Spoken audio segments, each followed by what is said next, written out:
الرحيم مالك يوم الدين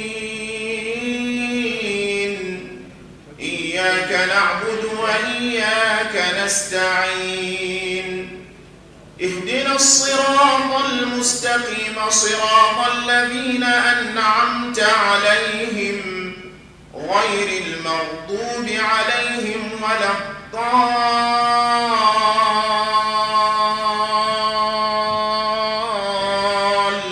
الضالين.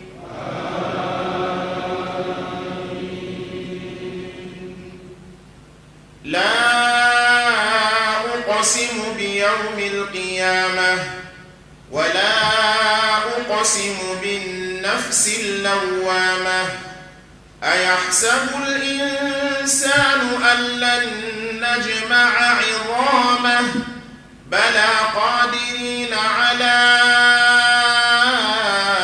أن نسوي بنانه بل يريد الإنسان ليفجر أمامه يسأل أيان يوم القيامة فإذا برق البصر وخسف القمر وجمع الشمس والقمر يقول الإنسان يومئذ أين المفر كلا لا وزر إلى ربك يومئذ المستقر ينبأ الإنسان يومئذ بما قدم وأخر بل الإنسان على نفسه بصيرة ولو ألقى معاذيره لا تحرك به لسانك لتعجل به إن علينا جمعه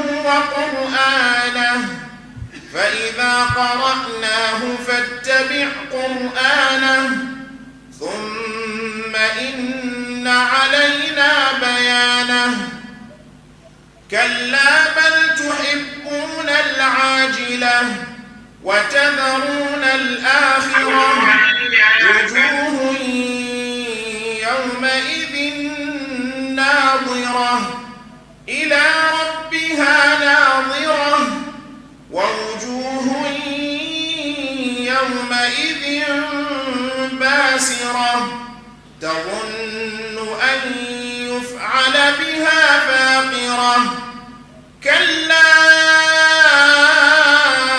إذا بلغت التراقي وقيل من راق وظن أنه الفراق والتفت الساق بالساق إلى ربك يومئذ المساق فلا صدق ولا صلى ولكن كذب وتولى ثم ذهب إلى أهله يتمطى أولى لك فأولى ثم أولى لك فأولى أيحسب الإنسان أن يترك سدى ألم يك نطفة من مني يمنى ثم كان علقة فخلق فسوى فجعل منه الزوجين الذكر والأنثى أليس ذلك بقادر على أن يحيي الموتى. الحمد لله الذي أرسل رسوله بالهدى ودين الحق ليظهره على الدين كله وكفى بالله شهيدا والصلاة والسلام على رسول الله الأمين وعلى آله وأصحابه ومن تمسك بسنته أو اقتدى بهديه إلى يوم الجزاء أما بعد فالسلام عليكم ورحمة الله وبركاته. yanzu da nake magana yau muna wayuwar gari na 5 ne ga watan Shawwal hijira ta Annabi sallallahu alaihi wa alihi wa sallam 1445 1443, wanda ya daidai da 6 ga watan 5 shekara 2022. Kamar yadda 'yan uwa suka sani cewa ana ta abubuwa yanzu na maganan abin da ya shafi takara a ƙasar nan, kamar yadda wasu suke faɗa, ko baka zaɓa ba wasu za su zaɓan maka a madadinka. Muna ci gaba da faɗakar da mutane su yi ƙoƙari su farka daga baccin da suke yi dangane da wasu abubuwa. Jiya na faɗakar dangane da abin da yake faruwa. Duk huɗubar da wani zai muku, wallahi malam, tunda Allah ya riga ya faɗa mana cewa arne bai da alƙawari, innahum la imana lahum la'allahum yantahun, to wannan maganan haka take. Kuma Allah madaukakin sarki ba fa zai yi ƙarya ba fa mutane su yi gaskiya ba, sai dai shi Allah ya yi gaskiya mutane su yi ƙarya. So akwai wasu labarai wanda na faɗa muku na ce ina buƙatar mutane su yi mana cikakken bayani, amma har yanzu babu wata amsa da aka samu gamsasshiya daga mutane.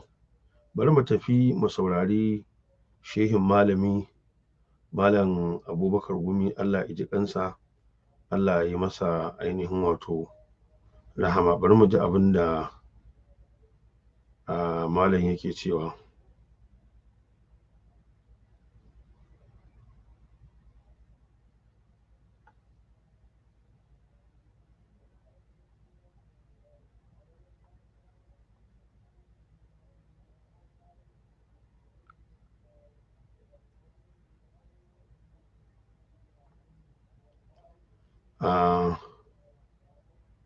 Kaman akwai abin nan, in ma babu daga baya na saka shi, maganan da malam yake akan abin da ya shafi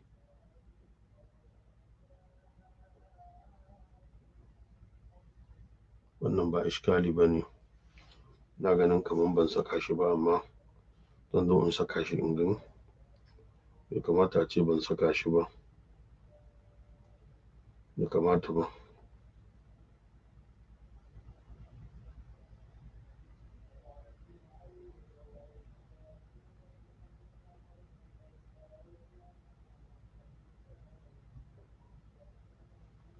Na ɗauka cewa ko na saka maganan malam ɗin a nan,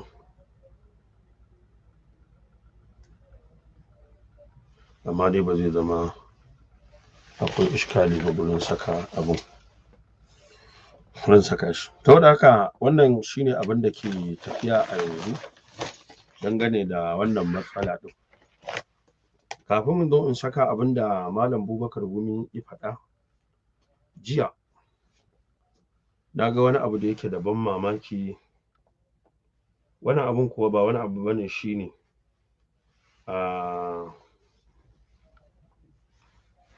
kafofin yaɗa labarai sun ɗauko cewa Osum Banjo, wanda mun san cewa wani gingime mai shehin malami ne amma a addinin Kirista, to ya je jiya ya siya fom na takarar tsayawa jam'iyya shugaban ƙasa a jam'iyyar APC, wanda ya kashe kuɗi har wajen naira miliyan 100 kamar yadda suka faɗa. Wanda kuma na ga Tunde Bakari, wanda shi ma kazalika. Tunde Bakari ba za ma ka taɓa tsammanin cewa wai yana da alaƙa da ta fuskar, dama mun san cewa a baya an sha tsaye da shi a matsayin mataimakin shugaban ƙasar Buhari, to sai ga shi ashe yana da membership har yanzu na tsayawa takarar shugabancin ƙasar nan. to wannan ya ji ya siyo tiket zai tsaya shugaban ƙasa naira miliyan 100 kuma shehin malami ne amma a addinin Kirista.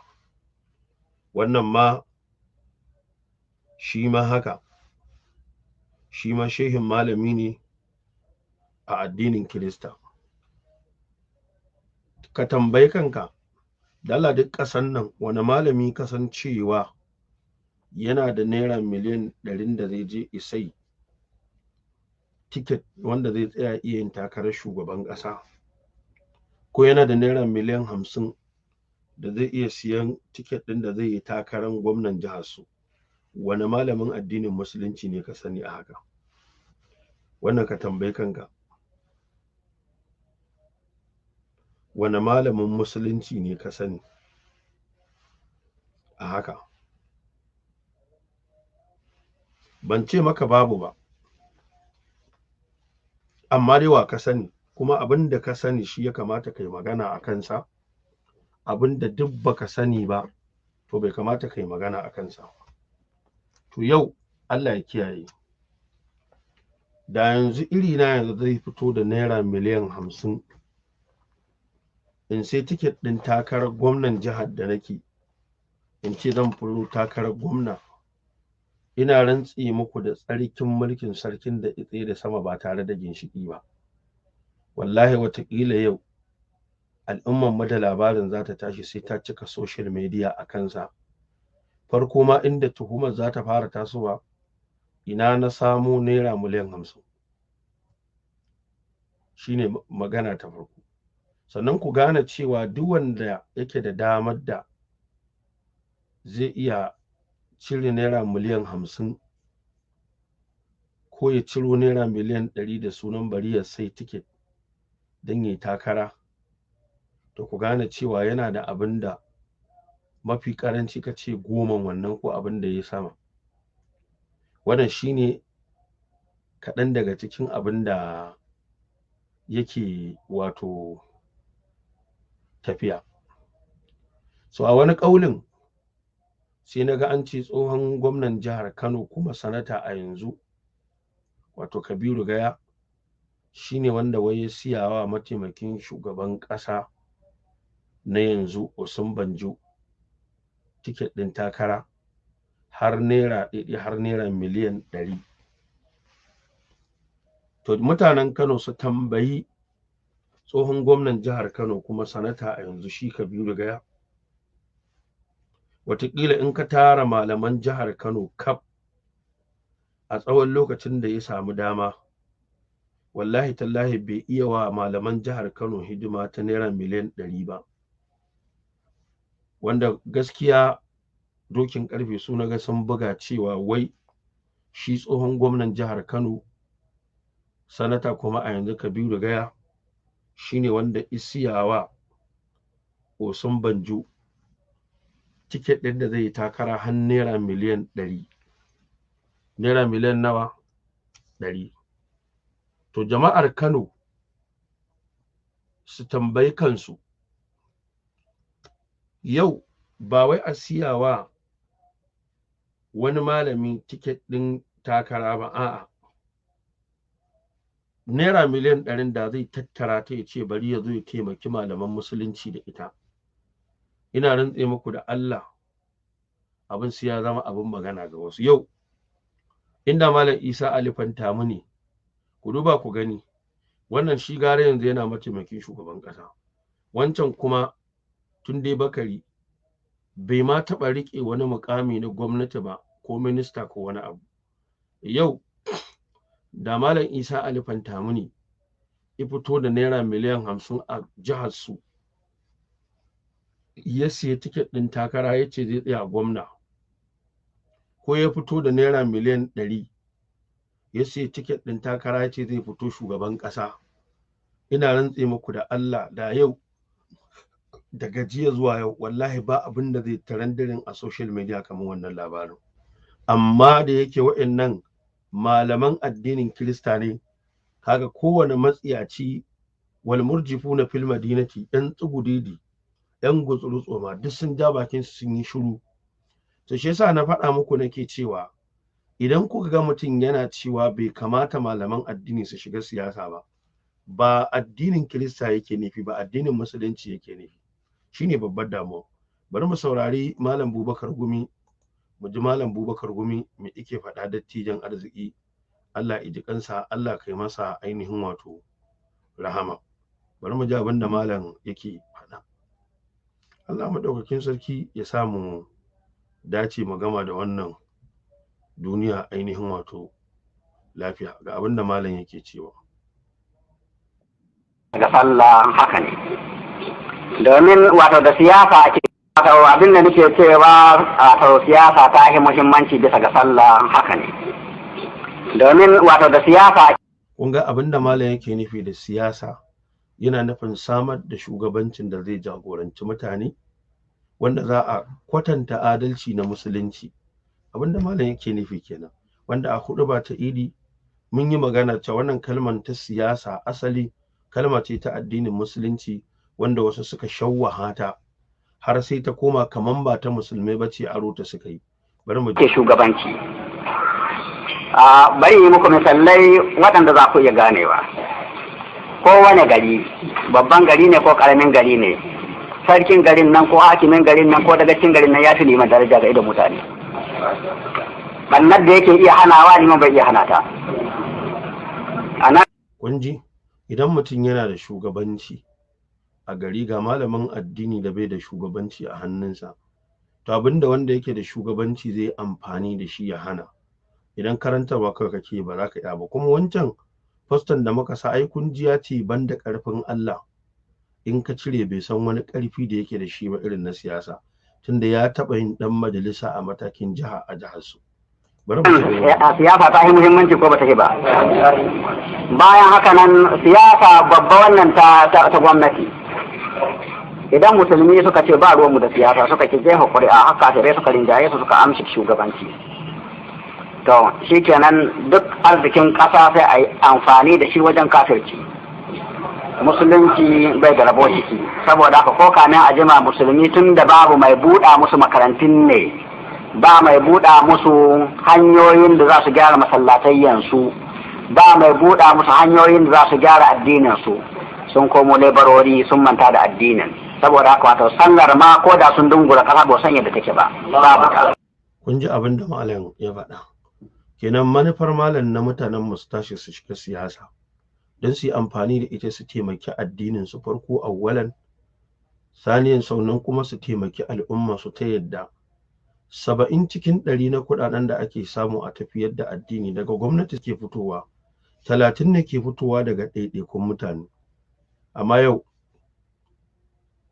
mun waye gari mutanenmu su zo su yi amfani da rigar siyasa da addini a zaɓe su, sannan su tafi ba abin da suka yi ma addini, kuma za su fito za su ce muku babu ruwansu da addini, ba wai mudarati suke ba lalura ba ce ta siyasa ta sa suka baɗan da gaske suke. Yasa na ce ku tambayi duk wani wanda kuka san kun zaɓe shi daga shekara ta 2015 zuwa yanzu da zai tafi 2023, me ma za qaddamta lidinillahi, me ka gabatarwa addinin Allah. Sannan idan ana buƙatar ka bada gudunmawan naira miliyan 100 kuma Allah ya san zaka iya, sai ka ɗauki naira miliyan 1 sai ka ba kai komai ba wallahi, ba kai abin da ya kamata ba.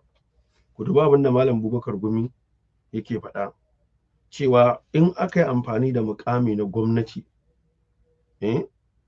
ƙasa ko da adadinta musulmi ne suka fi yawa, wallahi labarin da aka kamar yadda naga dan uwa Alhaji Muktar yana sawa da Allah cewa ai sharing, wanda yake da damar da zai yi sharing ko da guri ɗaya ne to ya sharing sai ya shiga cikin mandalla alal khairi ka fa'ilihi, wanda ya nuna aikin alheri kamar wanda ya aikata shi ne. Saboda haka wannan shine abin da malam yake magana. Amma yau saboda rashin manufa ga mutanen mu an ɗauki tarin tirin mukamai an ba su, duk wanda ka bibiya zaka samu ba abin da suka tsinanawa addini, babu. A'a, in kaga sun raba addini wata bukata suke da ita da za su cin mata, in ba su da bukata ba su da alaka da addini ko masu addini. Yasa nake ta faɗa nake ta wayannan mutanen a matsayinsu na 'yan siyasa mafi yawancinsu wallahi sun ci amanar Malam Abubakar Gumi ta yadda manufar da ya kafa siyasar ko ifatawa a kan ta tafi da niyyar su taimaki al'umma da addini, yanzu abin ya canza, ba haka abin yake ba. So in mun samu lokaci za mu zo mu ɗauko fatawar Shehu Ibrahim Inyasu mu karanta, wanda ta yi daidai da maganganun da Malam Abubakar Gumi yake faɗa. Bari mu ci gaba da ji. Ko kamin a jima ko auren su ba su san yadda suke daurawa ba, kamar yadda mun ka fito. Abin nan kuna ganin abin nan mahi yawan mutane ma ba su ko san yadda ake sallah ba. Idan makarantun nan ana yin su kamar yadda musulunci yace ana zama haka nan.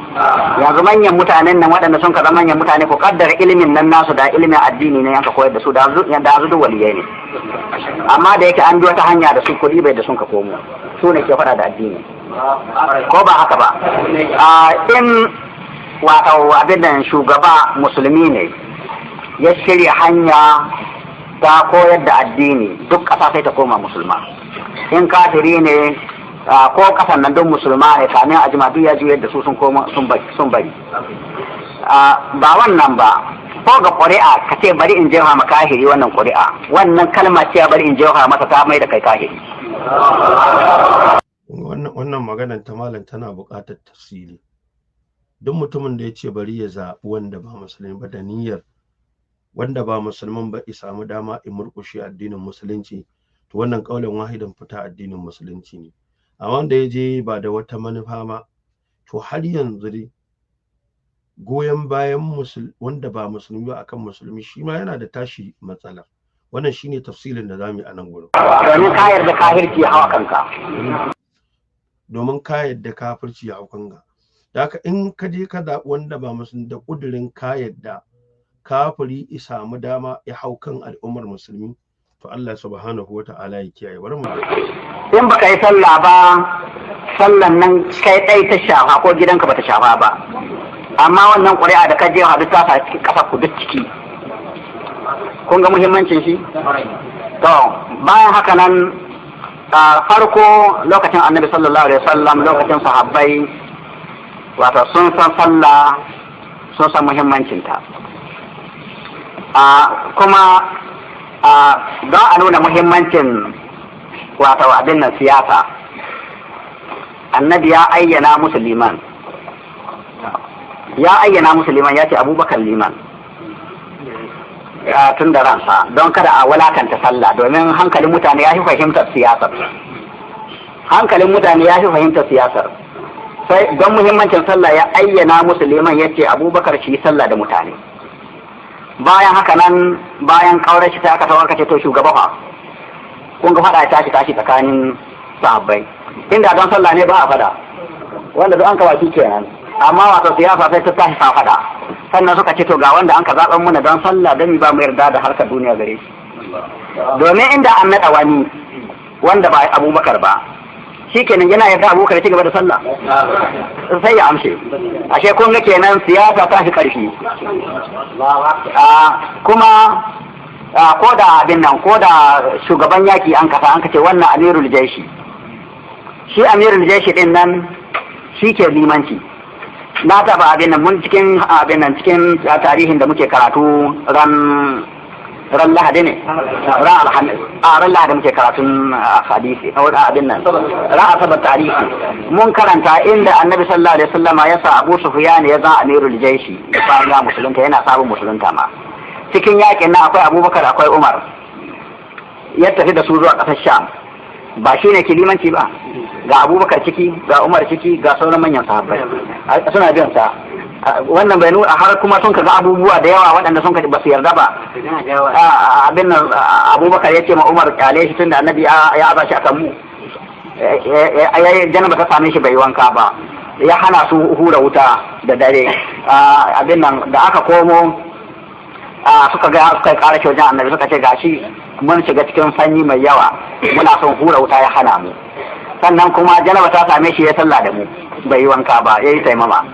Sai Annabi sallallahu alaihi wasallam ya tambaye shi, yace abin nan yasa wato ka hana su hura wuta cikin sanyi, yace yaƙi mu dan kaɗan ne, idan na bari sun hura wuta abokan yaƙi sun kaga iyakar yan wutan mu sun san yan kaɗan muke, don haka wato ne hana su suka ji tsoro, abokan yaƙi suka ji tsoro ba san iyakanmu ba. Bayan haka nan a wajen sallah na yi sallah da su da taimama, domin abin na yi mafarki ne na ta cikin sanyi. Allah ya ce wala tulqu bi yadikum ila talukati. In na yi alwallan, inda na yi alwallan na ko na yi wanka zan halaka, don haka ni taimama. Sai annabi ya yabe shi dariya. Kun ga siyasa ta yi karfi. Inda ba don haka nan ba da an kafe ta sai ake Abubakar ya sallah. Kun fahimta ko? In kun diba yanzu duk garin da adda rikici, sarkin garin nan ya yin yadda ya kamata game da sallah ko wa'azi, don sai ku ga tashin hankali ya taho. Duk inda sarki ya ba da goyon baya ga shiryar da mutane ga gaskiya ba ka jin an yi fada. Ku diba ku gani. A ce abin nan siyasa ku diba yanzu Kaduna da sallah ce. Domin shugabannin sun ki gyarawa. A wancan lokacin ne malam yake maganin cewa ku dubu Kaduna da ta lalace domin shugabanninta sun ki gyarawa. Allah subhanahu wa ta'ala ya ji kan malam, Allah ya wa malam rahama, Allah kuma ya sa malam ya huta. Yasa da ku ji ina faɗa, ina cewa mu ɗaliban malam Bubakar Gumi ne, ba wani wanda zai zo da mana da wani renin wayo mu saurare shi, babu. Wanda haka ka je can kai abin da za ka yi, muna da hankalinmu, mun san abin da muke yi, muna da hankalinmu, mun san abin da muke yi. Bari mu ci gaba da zama. Allah tsawatan gaya ta na ina hukunci alƙalai da ke ba da rantsuwa da alƙur'ani alhali ba su yin shari'a da shi. To wannan jahilcin mutane shi yasa haka nan.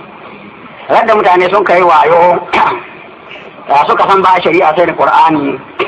In wani ce zai ma shari'a da al'ada sannan yake kai rantsuwa da Qur'ani, sai ka ce a'a, sai dai in za ka shari'a da Qur'ani nan sannan za ka rantsuwa da ni da Qur'ani. Ya za ka rantsuwa da ni da wani abu daban, sannan kuma kai min shari'a da wani abu daban, sai dai rantsuwa da wannan sinar ko da din nan da an ka baka. Wannan sai mutane sun yi ilimi, in ba su yi bai yiwa.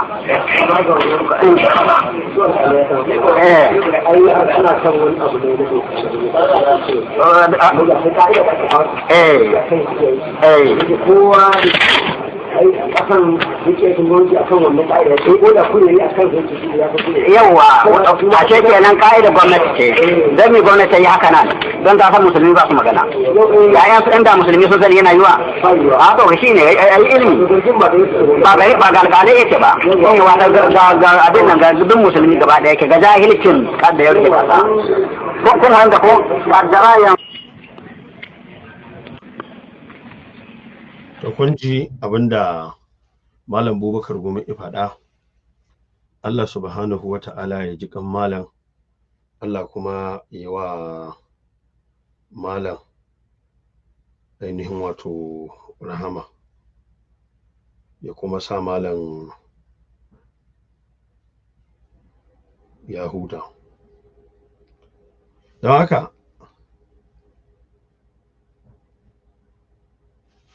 shine nake magana yanzu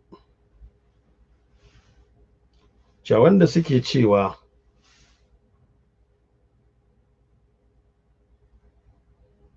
babu ruwan malaman addinin musulunci da siyasa, har yanzu fa basu ba mu amsa ba wace siyasar suke nufi. Kuna nufin ta musulunci da wacce ba ta musulunci ba? Kuma menene dalilin da isa damuwarku tafi yawa akan ta musulunci? Me dalili? Menene dalili da yasa damuwarku tafi yawa akan musulmai?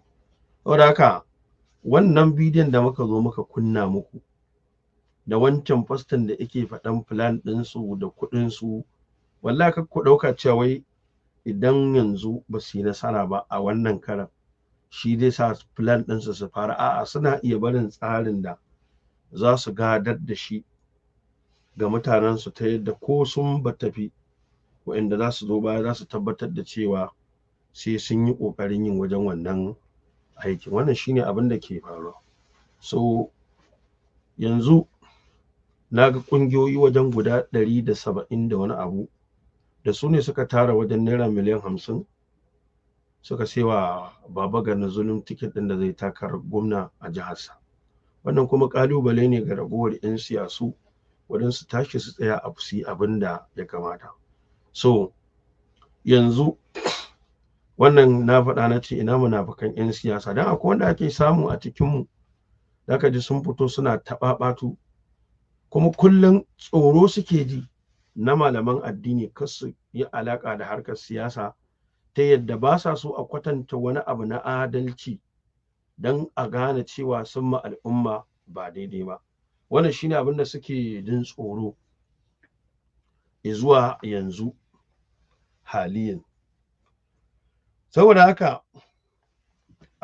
ga wanda suke ganin yin hakan ba daidai ba ne, ina ƙara faɗa na ce yau inda wani malami daga cikin malaman addinin musulunci da ka sani ya fito da naira miliyan 50 a jiharsa sai ta tiket ɗin takara, ko kuma yanzu a ce maka kamar Malam Isa Ali Fantami ya fito da miliyan 50 sai tiket ɗin takara, ko ya fito da naira miliyan 100 ya sai tiket ɗin takara zai takarar shugaban ƙasa, da yanzu kaga al'umman mu wallahi a hadisul yau shine ita ce wannan matsalar, ba abin da za a tattauna sai ita. Amma da yake malaman kiristoci ne su suke da kuɗi, ko nawa ne su ba ruwansu, suna da damar su fito. Saboda haka ba wani mutum da zai zo ya ƙara raina mana wayo yana ce mana wai siyasar Najeriya ba ta da alaƙa da addini. Ba za mu yarda da wannan ba, sai dai idan kana nufin tana da alaƙa da addinin Kirista, musulunci ne ba ta da alaƙa da shi, to mun gane abin da kake faɗa. Wadaka duk wanda ya zo ya ce muku babu ruwan siyasa da addini, ku tambaye shi wani addini kake nufi. In ka ce duka kake nufi to ya kai kuka bari waɗanda ba musulmi ba hawa suna da kuɗin da mutum zai iya cire naira miliyan 100 ya sai tiket kawai na takara. Ka san wanda zai cire miliyan 100 ya sai tiket na takara watakila yana da ɗarin wannan kuɗin. In kuma kun ce a'a addinin musulunci kuke nufi, to musuluncin ne kawai damuwarku, amma ba ku damu ba in wani addini ne wanda ba na musulunci ba zai samu mukamai ya ci gaba, wannan ba damuwarku ba ne. Wannan shine saƙon da muke aikawa mutane, kuma ba za mu janye daga bakarmu ba. Duk wani ɗan siyasa da iya ƙarfin hali ya ce babu ruwansa da addini,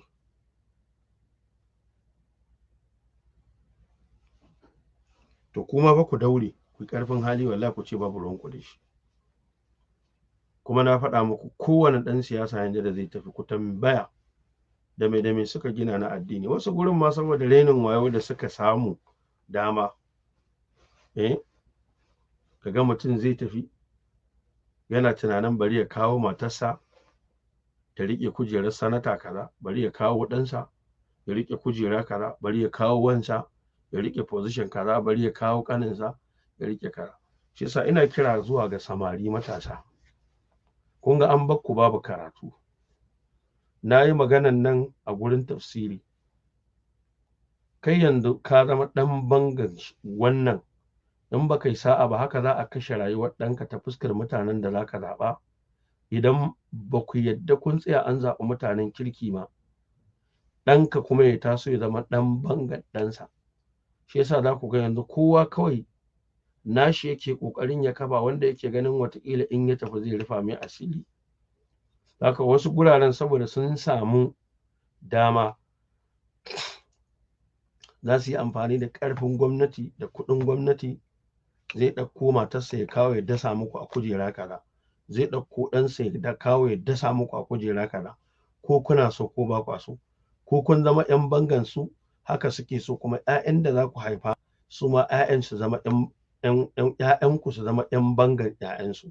Wannan shine tsarin da ake ci gaba da ƙoƙarin a tafiya.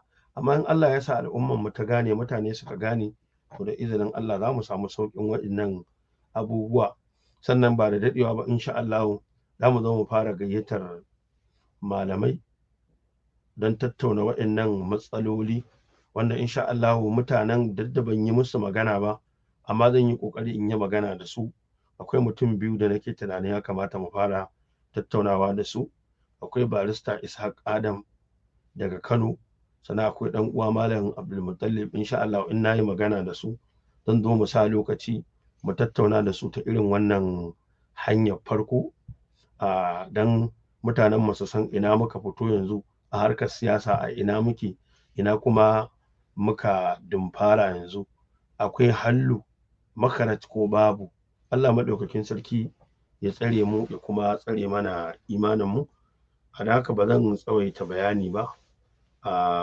Kuma kamar yadda na faɗa na ce shi wancan tsohon gwamnan Kano da aka ce ya siya tiket, ni dai to ban sani ba dai ko mutanen jihar Kano suna sanin sau nawa yake miƙewa a majalisa ma ya tashi ya bayanin damuwa da matsalolin al'ummar jihar Kano ɗaya.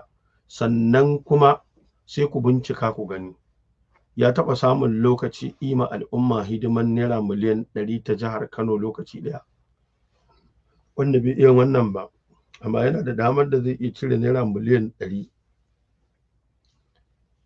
ya sai tiket na takara ga wani wanda ba musulmi ba. Allah subhanahu wa ta'ala ya sauwaƙe, Allah ya sauwaƙe, Allah ya sauwaƙe. Haka zan tsaya nan, ba zan yi dogon bayani ba. Abinda na faɗa daidai Allah ka ba mu lada, wanda kuma ne kuskure Allah subhanahu wa ta'ala ya yafe mana. Hal ata 'ala al-insani hinun min ad-dahr lam yakun shay'an madhkura. Inna khalaqna al-insana min nutfatin amshajin nabtalihi فجعلناه سميعا بصيرا. إنا هديناه السبيل إما شاكرا وإما كفورا. إنا أعتدنا للكافرين سلاسل وأغلالا وسعيرا. إن الأبرار يشربون من كأس كان مزاجها كافورا.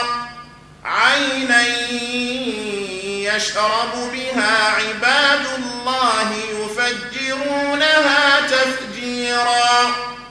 يوفون بالنذر ويخافون يوما كان شره مستطيرا. ويطعمون الطعام على حبه مسكينا ويتيما وأسيرا.